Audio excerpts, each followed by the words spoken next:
If you're the parent of a young child who seems to have I can'itis, meaning they can't do anything for themselves, then you're going to want to stay tuned. Today, I'm going to be answering a follower question regarding how she can get her son to have more independence and confidence to complete tasks. All right, let's get to it. Friends, so today I'm going to be answering a follower question that was submitted online about her son who is turning 3, who doesn't seem to be able to do anything for himself. She says that he wants her or his brothers to do everything for him, and he whines and cries and probably says, "I can't do it," 400 times today. Yeah, that sounds really, really frustrating. She says when she tries to show or teach him how to do something, he gets upset and doesn't want to learn even simple things that she's seen him do before. He's getting really frustrated when he's playing with toys and immediately cries and whines that he can't do it. So she, of course, wants him to be a problem solver and learn how to figure things out before just kind of giving up. So let's talk a little bit about this. So I'm always about trying to figure out what's underlying and causing the difficulty that the little one is having, because all behavior is a communication, right? So the first thing that popped into my mind was that she'd said that her little guy is struggling with toys. Like he starts to go do something and then immediately gets frustrated.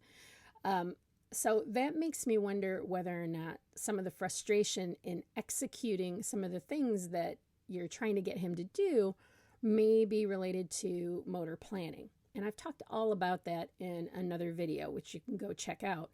But in essence, motor planning is how our brain is sending messages down to our muscles and our joints and all of those things to tell us how to execute something. For example, let's say she used the example of taking a sticker off a sheet of paper. I see you do it. My brain knows how to do it because it watches you and has integrated that. When it goes to send the message down to my hands and my fingers to do the action, it kind of goes haywire. The message doesn't get there efficiently. And so as a result, I just kind of give up. Or for some kids, they may go to execute something and they just end up chucking everything or swiping it off the table and just moving on to something else.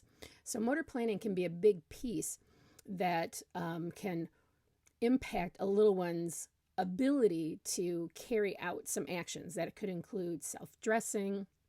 It could include play routines, like even trying to feed a doll a bottle. It can affect even a simple, what seems like a simple motor planning action like that during play. And so a lot of times with those kids, they either do kind of repetitive kinds of things like chucking, or they just kind of give up and move on. So that would be the first thing that came to my mind, is maybe he's struggling with some of the motor planning. So go check out that video, and I've got all sorts of more in-depth information there, as well as some tips and strategies on how to help support a child who may be having difficulty with motor planning.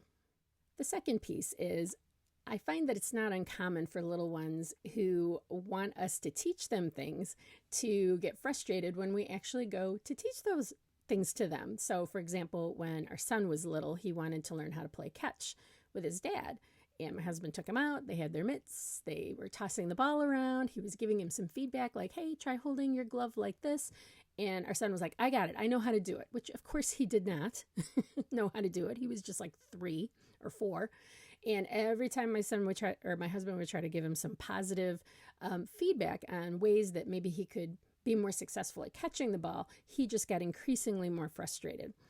So that had more to do with, I believe at that time, and I've seen this with other kids, same thing with my daughter when I was trying to teach her how to play guitar, was that I think they don't want to let us down or look like a failure to us. And there are some kids that sometimes struggle to realize that you got to do a lot of work to get good at things, and they just don't have the patience or the tolerance for it.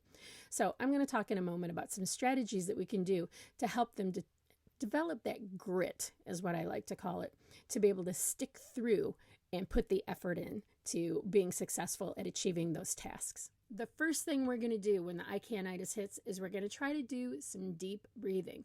We know from the research that deep breathing is a fast and efficient way to calm the brain. And we want to have calm brains in that moment, because when I can't start coming up, there's something going on in the emotional center of the brain for the child. We need to calm them down. So let me show you how I would model that for a young child. I would use my finger on my nose and my counting fingers to represent the amount of breath time that we're going to do. And then the exhale. So they're recognizing we're going in and we're coming out. So that would be what I would start with when I can't start showing up, is letting them know, ooh, your mind is getting overwhelmed right now. Your brain is getting overwhelmed. Let's start by calming it down. And you can use that in a variety of situations. Okay, so my top tip for helping kids who are struggling with I can't is to have an arsenal of one-liners that you can use in that situation to help your child understand and hand the problem back to them. So handing the problem back to them allows them to do the lion's share of thinking and work about that situation. Sometimes we offer too many different options and it just gets a little bit overwhelming for them. We want to give them a chance to try to figure it out and see how they might want to handle it. So if your child says, I can't, you could follow with a one-liner like, oh, what a bummer. What are you going to do? And then their response might be, I don't know. That's when I like to throw in, would you like to hear what some other kids have tried in this situation? And kids tend to be a lot more receptive to listening to those options when they think it was other kids that are presenting these options or tried these things, rather than this is what I would do or what I think you should do. Because again, remember, they don't want to disappoint us. They don't want to let us down. They don't want us to think that they can't handle things. So instead, using the, would you like to know what other kids have tried to successfully complete this task? And if they say no, okay, well, let me know if there's anything that I can do to support you while you try to figure that out. And notice how I say how you try to figure that out, not I'm going to help you try to figure it out. Let me know if you want me to help you while you try to figure that out, so that they have to request our help in that situation. Now, if your little one's getting really escalated in that moment, it's okay to say to them, I'm happy to help you try to figure this out when you've calmed down, or can talk to me in a calm voice like I'm talking to you. If they need a moment, remember the 3 C's. We want to calm, get their brains calmed down, because angry brains don't listen. 2, then we want to connect once they're calm, to let them know, oh, look at you, I love you so much. Do you want to try this again? And then that's where the 3, correct, or retry in this case, would come in. So calm, connect, correct. But you can set the boundary to let them know, I'm happy to help you when you've calmed down, and I'm happy to support you in helping you to calm down. Perhaps my favorite strategy in helping our little ones build their self-confidence and overcome the I can'ts is to point out all of the things that they have been able to do successfully after putting in a lot of work. So, for example, if your little one is really good at climbing up the slide and going down, pointing out to them, wow, you are so good at that. You are so fast climbing up those steps and going down that slide. It was only a couple months ago that you really struggled to get up the steps before going down the slide. You worked really, really hard, and look at how it worked out for you. You're very good at that. So filling their bucket and pointing out things that they have themselves overcome and are now doing much better. So for example, if they're coloring and they are doing a good job of maybe coloring inside the lines, not that that's a big worry for young kids, but they're coloring inside the lines, or they're able to draw some facial features, saying, wow, look at that. You have been practicing and working so hard with your crayons, and look at how good you're getting at drawing people's faces. You couldn't do that 6 months ago. All of that practice has paid off. And then filling that bucket, you must be so proud of yourself for all the hard work that you've done and how far you've come. So internal motivation, helping them realize you must be proud of yourself, right? We don't want it to always be external validation. I'm so proud of you. We want that to be more driven from the inside. I did this. I'm proud of myself. I worked hard. So using examples of things that your child has done and worked through, using examples of things that maybe their siblings have overcome, like maybe a little one who is struggling to read, or maybe a little one who is struggling to learn how to play catch, pointing out how hard they worked and how they finally were able to do it, but it took a lot of time for them. Pointing out things, if your child's open to it, things that you had to overcome, or dad had to overcome, or an aunt had to overcome. All of those stories. Watching a show where maybe a character in the movie had to overcome something, pointing out grit. Look at how hard he worked and how many things he had to struggle through before he was able to get to the desired outcome. So really have lots of conversations about those things outside of the time that your child is struggling, to really reinforce when we work hard, we are able to get better at things. And finally, affirmations. If you've been following me, you know I am a big fan of affirmations for young children.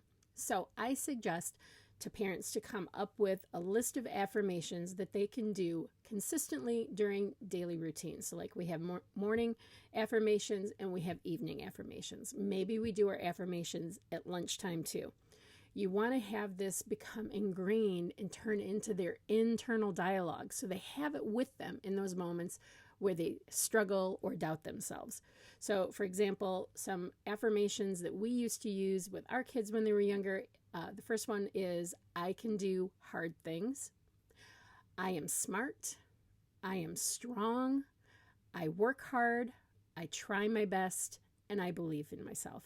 We actually made a poster and had that hanging in the dining room when our children were younger, because homework time could be really, really frustrating. And that's when a lot of self-doubt and wanting to give up and I can't seem to come in. So we had our mantra, our affirmations posted in the dining room where they did their homework. So you could create take a piece of poster paper and get some crayons and some stickers and draw them out and have them involved in them and have them posted around the house and go over them frequently. So then when your little one is stuck in the I can't, you can really redirect right to that. Ooh, let's remember our affirmations or mantra or family belief system, whatever you want to call it, but redirect them back to that if they're open to it. If they're just in too much of a mental meltdown at that moment, remember, calm, connect, correct. Okay, so try some affirmations and incorporating them into your daily routines on a regular basis. I hope you found these tips helpful in trying to overcome I can'itis with your young child. Remember, consistency is the key in sending those can-do messages. If you believe in them, they will eventually believe in themselves too. Give them some patience and some grace. It takes time. All right, that is it for today. I hope you found the tips on how to overcome I can'itis in today's video helpful. If you did, please make sure to give me a like and maybe even a subscribe or share with somebody else that you think might find the information helpful. It really helps me to get my content in front of other parents who are struggling with similar issues. If you have a question that you'd like me to answer, click on the link in the description box below and send it to me. I'm happy to answer any questions for parents. And I guarantee if you ask the question, there's somebody else that wants to know the same thing. So you're helping other people. All right, that is it for this time. Until next time.